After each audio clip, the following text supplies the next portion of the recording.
GB বাজারে চালু হলো কমিউনিটি টয়লেট, ফলে দীর্ঘদিনের সমস্যার সমাধান হলো।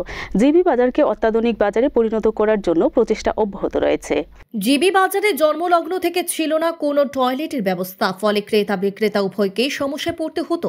পুর নিগমের মেয়র হিসেবে দীপক মজুমদার দায়িত্ব নেওয়ার পর থেকে সবগুলি বাজারকে উন্নত বাজার হিসেবে তৈরি করতে পরিকল্পনা হাতে নিয়েছে। ইতিমধ্যে জিবি বাজার সংলগ্ন রাস্তা প্রশস্ত করার কাজ হাতে নেওয়া হয়েছে।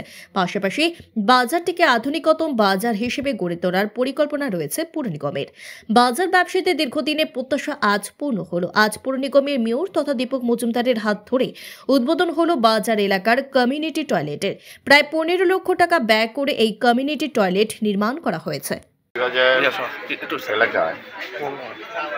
এলাকায় যারা বিশেষ করে ব্যবসায়ীরা ব্যবসা করে এবং যারা ক্রেতারা আছেন বা হসপিটালের সঙ্গে যারা যুক্ত থাকেন, বিভিন্ন সময় বিভিন্ন কাজে আছেন, তাদের বিশেষ টয়লেটের প্রয়োজনতা অনুভব করে আগরতলা পৌর নিগমের 5 নম্বর ওয়ার্ডের কর্পোরেটর গ্রহণ করেছে এবং ব্যক্তির সঙ্গে কথা বলে তাদের সহযোগিতায় আজকে আনুষ্ঠানিকভাবে একটা টয়লেট আমরা উদ্বোধন করেছি।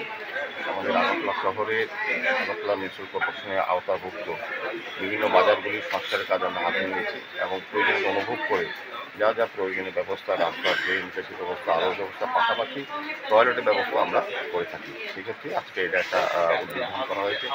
আমার বিশ্বাস এবং আশা থাকবে সরকারিভাবে সরকারি অর্থে ব্যয়ে প্রায় 15 লক্ষাধিক টাকার উপর খরচ করে এটা আমরা করেছি, কিন্তু যাদের জন্য করা তারা এটা রক্ষা করবেন, এটা পরিষ্কার পরিচ্ছন্ন থাকে।